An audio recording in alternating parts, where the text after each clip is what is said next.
የቀይ ባህር መዘጋት፣ የሀያላን ፍጥጫና የኢትዮጵያ ቀውስ። በአሜሪካና በኢራን መካከል እየተባባሰ የመጣው ወታደራዊ ፍጥጫ መላውን የመካከለኛው ምስራቅ ቀጠና ወደ ከፋ የጂኦፖለቲካዊ ቀውስ ውስጥ የከተተ ከመሆኑም በላይ ከቀጠናው ድንበር ባሻገር የሚተርፍ ጥልቅ የኢኮኖሚና የደህንነት ስጋት ደቅኗል።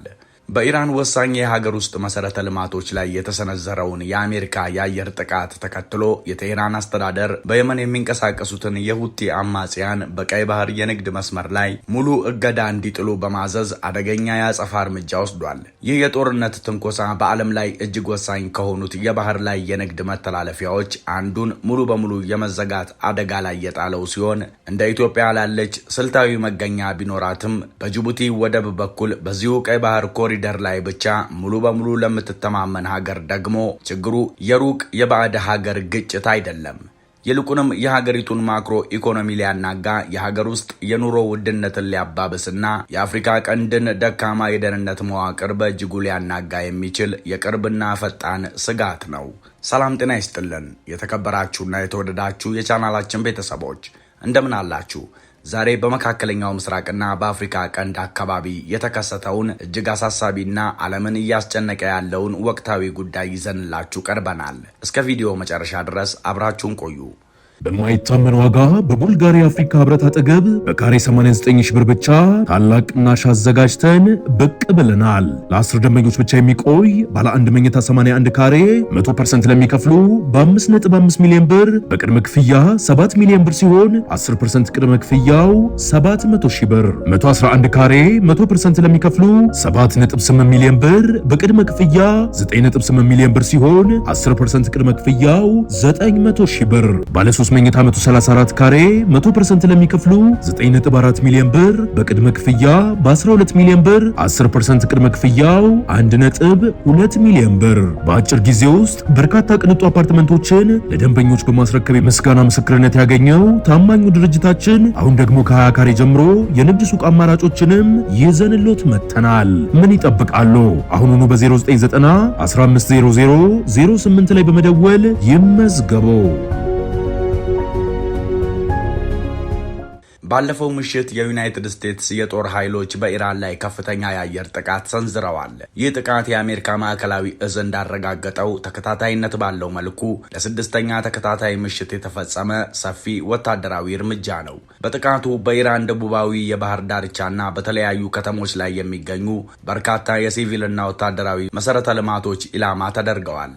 የኢራን መንግስታዊ መገናኛ ብዙሃን እንደዘገቡት ባለፈው ምሽት በተፈጸመው ጥቃት ቢያንስ 7 ሰዎች ሲገደሉ 20 የሚሆኑት ደግሞ ቆስለዋል። የአሜሪካ ጥቃት በዚህ ዙር በተለይ በሆርሙዝ ባህረ ሰላጤ አቅራቢያ ያሉ የትራንስፖርት መዋቅሮችን ያለመ ነበር። በአጠቃላይ ዩናይትድ ስቴትስ በሐምሌ ወር ጥቃቷን በድጋሚ ከጀመረች ወዲህ በኢራን ውስጥ የተገደሉ ሰዎች ቁጥር 38 መድረሱን የሀገሪቱ ጤና ሚኒስቴር አስታውቋል። ጥቃቱን ተከትሎ የኢራን አብዮታዊ ዘበኛ IRGC ለአሜሪካ ጥቃት ፈጣን አጸፋ ምላሽ ሰጥቷል። ኢራን በዮርዳኖስ፣ ኳታር፣ ኩዌት እና ባህሬን በሚገኘው የአሜሪካ የጦር ሰፈሮች ላይ የባሊስቲክ ሚሳኤል እና የድሮን ጥቃቶችን ሰንዝራለች። ይህንንም ተከትሎ በኳታር ዋና ከተማ ዶሃና በባህሬን የድንገተኛ አደጋ ሳይረኖች የተደመጡ ሲሆን የኳታር አየር መከላከያ ሚሳኤሎችን ቢያከሽፍም ከተሰባበሩ ፍርስራሾች የተነሳ አንድ ሕፃን መቁሰሉ ታውቋል። ኩዌትም በበኩሏ የአየር መከላከያ ስርዓቷን ወደ መተኮስ መሸጋገሯንና በአንድ የውሃ ማጣሪያና ኃይል ማመንጫ ጣቢያ ላይ ጉዳት መድረሱን ገልጻለች። የቀይ ባህር መዘጋት በመካከለኛው ምስራቅ እየተቀጣጠለ ያለው ከፍተኛ የጂኦፖለቲካዊ ውጥረት በአሁኑ ወቅት መላውን ዓለም ስጋት ላይ የጣለ አዲስ ምዕራፍ ላይ ደርሷል። ከቀናት በፊት አሜሪካ በኢራን ወሳኝ የስትራቴጂክና የኢኮኖሚ መሰረተ ልማቶች ላይ ጥቃት መሰንዘር መጀመሯን ተከትሎ የቴህራን አስተዳደር ለየመን አማጽያን ሁቲዎች በቀይ ባህር ላይ የሚደረጉ የንግድና የባህር ላይ እንቅስቃሴዎችን ሙሉ በሙሉ እንዲዘጉ ጥብቅ ትዕዛዝ ማስተላለፏ ታውቋል።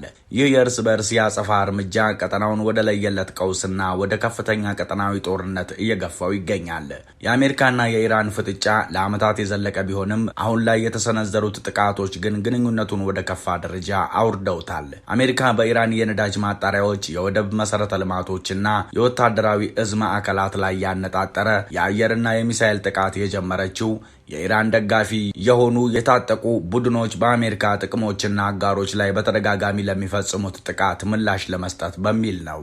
ይህ የዋሽንግተን እርምጃ የኢራንን የኢኮኖሚ የጀርባ አጥንት ለመስበር፣ የፋይናንስ ምንጯን ለማድረቅ ያለመ እንደሆነ ተነግሯል።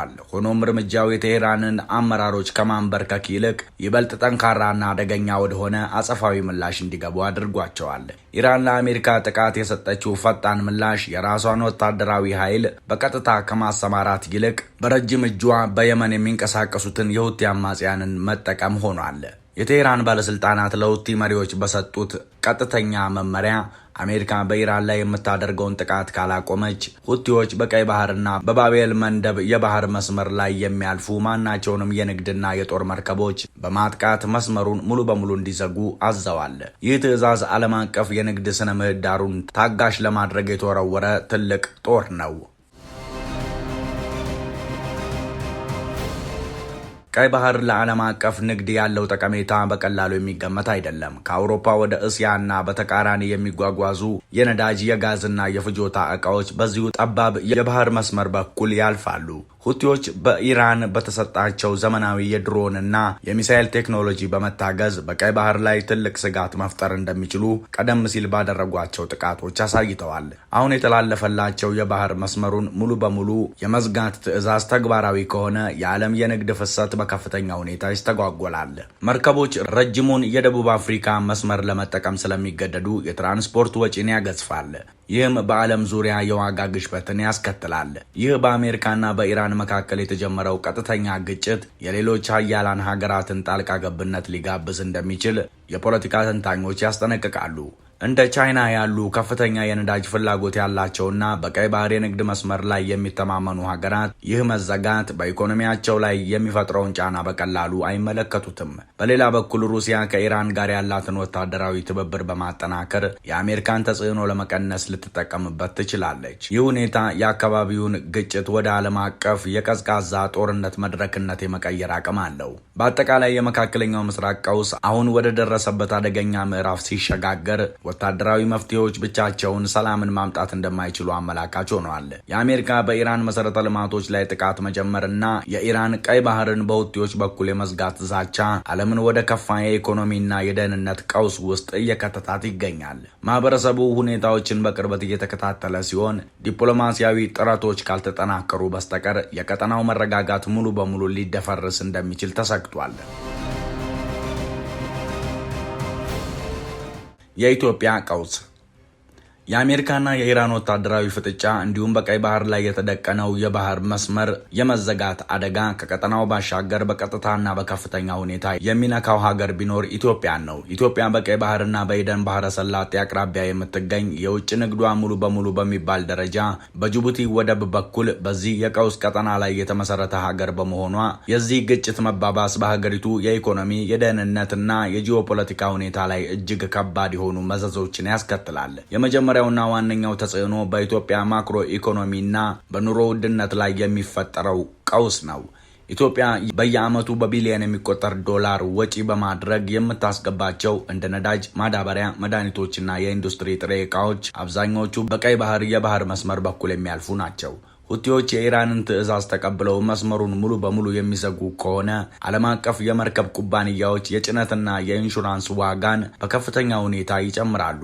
ይህ የትራንስፖርት ወጪ መጨመር በቀጥታ ወደ ሀገር ውስጥ በሚገቡ ዕቃዎች ላይ ስለሚንጸባረቅ አሁን በሀገሪቱ ያለውን የኑሮ ውድነትና የዋጋ ግሽበት ወደማይቆጣጠሩት ደረጃ ያሳድገዋል። በተለይም የነዳጅ ዋጋ መናር የትራንስፖርትና የሁሉም ምርቶች ዋጋ ሰንሰለታማ ጭማሪ ያስከትላል። ሁለተኛው ትልቅ መዘዝ ከሀገሪቱ የውጭ ንግድ ኤክስፖርትና ከውጭ ምንዛሬ ግኝት ጋር የተያያዘ ነው። ኢትዮጵያ ወደ ውጭ የምታከናውነው የቡና፣ የቅማት እህሎች፣ የእጽዋትና የከብት እርባታ ምርቶች ንግድ በአብዛኛው የሚላከው በዚህ የባህር መስመር በኩል ነው።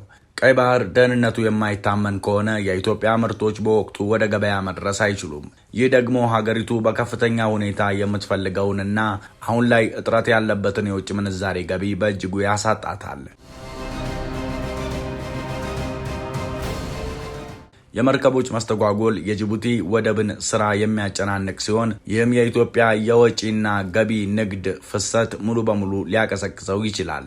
ከኢኮኖሚው ባሻገር ይህ ግጭት በኢትዮጵያና በአካባቢው ሀገራት ላይ የደህንነት ስጋት ይዞ ይመጣል። የቀይ ባህር ቀውስ በዓለም አቀፍ ሀያላን እንደ አሜሪካ፣ ቻይናና አውሮፓውያንና በቀጠናዊ ኃይሎች እንደ ኢራን፣ ሳውዲ አረቢያና የተባበሩት አረብ ኤምሬቶች መካከል ያለውን የፉክክርና የጦር መናኸሪያነት ያጎላዋል። ኢትዮጵያ ከጎረቤቶቿ ጋር ያላትን ስስ የጂኦ ፖለቲካ ግንኙነትና የራሷን የባህር በር ፍላጎት ለማሳካት የምታደርገውን ጥረት ይህ ውጥረት ይበልጥ ውስብስብ ያደርገዋል። በቀጠናው የጦር መርከቦችና ወታደራዊ እንቅስቃሴዎች ሲበራከቱ የአፍሪካ ቀንድ አካባቢ የመረጋጋት እድል እየጠበበ ይሄዳል። ይህም በኢትዮጵያ የውስጥ ደህንነትና ቀጠናዊ ተሰሚነት ላይ ተጽዕኖ ያሳድራል። በማጠቃለያው በአሜሪካና በኢራን መካከል ያለው ፍጥጫ በቀይ ባህር በኩል ወደ የመን አማጽያን ሲሻገር ኢትዮጵያ ከሩቅ የምታ ሳይሆን የችግሩ ቀጥተኛ ሰለባ የምትሆንበት ሁኔታ ይፈጠራል። የኢኮኖሚው መቀዛቀዝ፣ የእቃዎች እጥረትና የደህንነት ስጋቶች ሀገሪቱ እያካሄደች ያለችውን የኢኮኖሚ ማሻሻያና የልማት ጉዞ ሊያደናቅፉት ይችላሉ። በመሆኑም ኢትዮጵያ ይህንን ሊመጣ የሚችለውን አደጋ ለመቋቋም የራሷን አማራጭ የወደብ መንገዶች ማፈላለግና የዲፕሎማሲ ዝግጁነት ማድረግ ይኖርባታል። የተወደዳችሁ ቤተሰቦቻችን የዛሬው መሰናዷችን ይህን ይመስል ነበር። መሰናዶን ከወደዳችሁት ላይክ፣ ሀሳብ አስተያየት ካላችሁ ኮመንት፣ መሰል መሰናዶ እንዲደርሳችሁ ቻናሉን ሰብስክራይብ ማድረግ አይርሱ። ሰላም በምድራችን ላይ ይስፈን። ሰላም። በማይታመን ዋጋ በቡልጋሪያ አፍሪካ ህብረት አጠገብ በካሬ 89 ሺህ ብር ብቻ ታላቅ ቅናሽ አዘጋጅተን ብቅ ብለናል። ለ10 ደንበኞች ብቻ የሚቆይ ባለ 1 መኝታ 81 ካሬ 100% ለሚከፍሉ በ5.5 ሚሊዮን ብር በቅድመ ክፍያ 7 ሚሊዮን ብር ሲሆን 10% ቅድመ ክፍያው 700 ሺህ ብር። 111 ካሬ 100% ለሚከፍሉ 7.8 ሚሊዮን ብር በቅድመ ክፍያ 9.8 ሚሊዮን ብር ሲሆን 10% ቅድመ ክፍያው 900 ሺህ ብር። ባለ 3 መኝታ 134 ካሬ 100% ለሚከፍሉ 9.4 ሚሊዮን ብር በቅድመ ክፍያ በ12 ሚሊዮን ብር 10% ቅድመ ክፍያው 1.2 ሚሊዮን ብር። በአጭር ጊዜ ውስጥ በርካታ ቅንጡ አፓርትመንቶችን ለደንበኞች በማስረከብ የምስጋና ምስክርነት ያገኘው ታማኙ ድርጅታችን አሁን ደግሞ ከ20 ካሬ ጀምሮ የንግድ ሱቅ አማራጮችንም ይዘንሎት መጥተናል። ምን ይጠብቃሉ? አሁኑኑ በ0990 1500 08 ላይ በመደወል ይመዝገቡ።